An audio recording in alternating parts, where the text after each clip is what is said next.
Join us right now to respond in an exclusive interview is the organizer of that event, Pamela Geller. Thank you very much for joining us from our Dallas newsroom, Pamela. So, thank you for having me. First of all, we'll get into, you know, the critics out there who now say you shouldn't have had that event in the first place. But tell us what happened last night. We had a free speech conference, and clearly what happened is indicative of how very vital this conference was needed. The idea that there's a violent war, there is a violent assault on freedom of speech, clearly was brought home last night.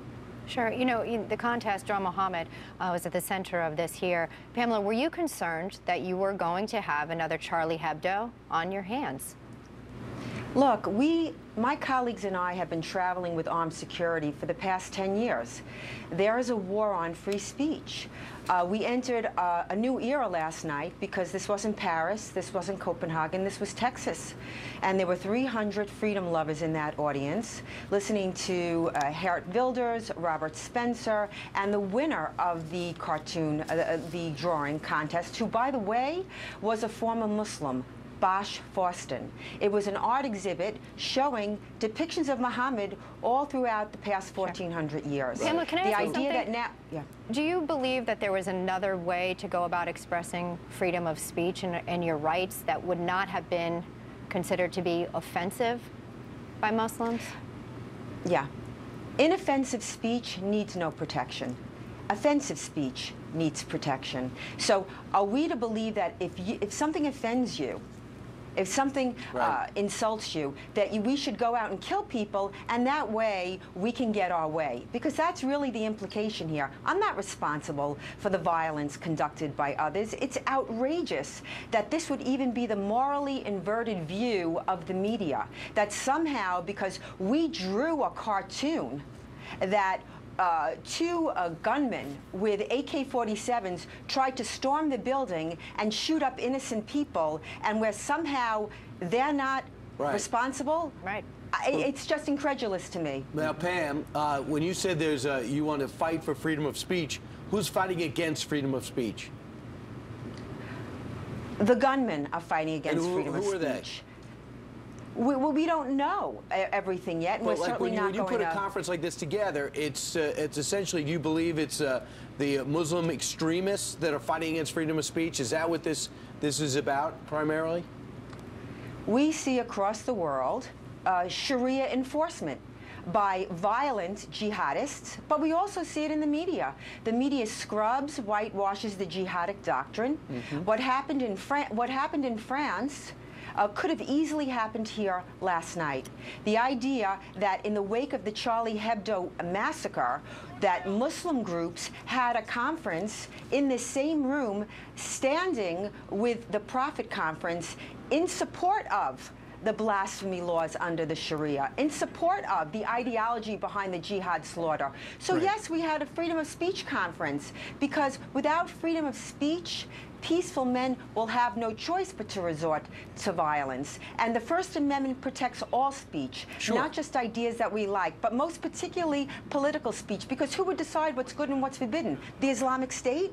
You know, Muslim Brotherhood groups? This is free speech. This is the key issue of our age. And Pamela, you just brought up the event in the same building, in the same room that was in January, where the speakers there were talking about how there's so many people who are anti-Muslim in the country. They had freedom of speech to have their event. You went ahead, you saw that happening there. You said, we're going to have this, we're going to have the contrary in the same room. You hired extra security because you felt it was important to make a statement, and you did, didn't you?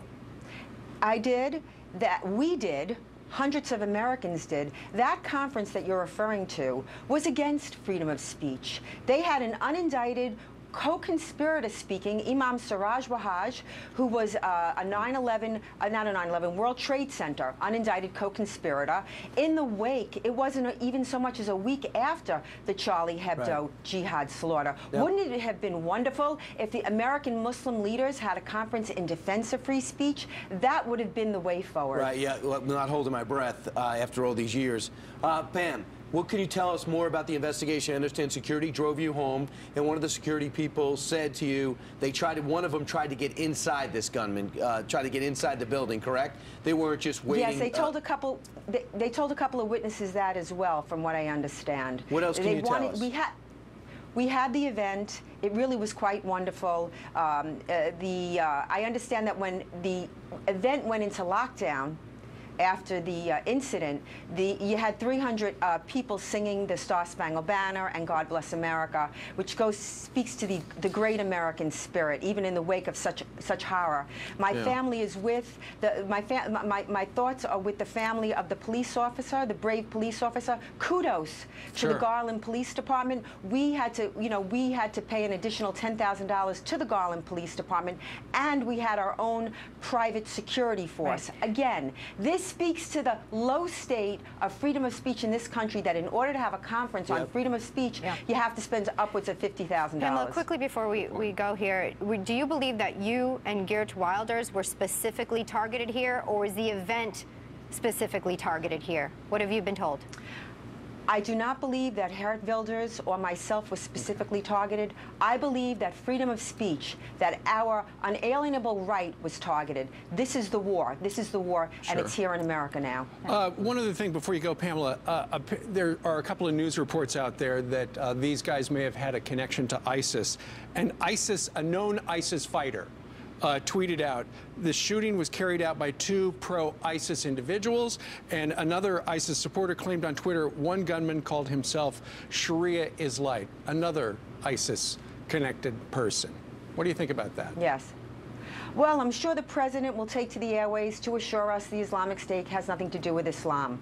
But the fact of the matter is that this is the Sharia. This is the blasphemy laws under the Sharia, and they mean to impose it.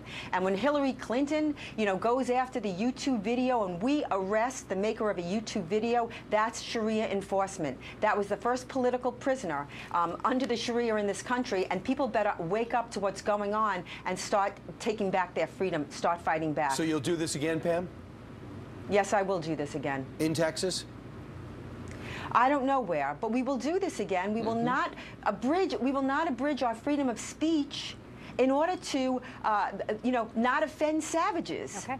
This is why this country was founded. This is our founding fathers. This is the First Amendment. This is crucial.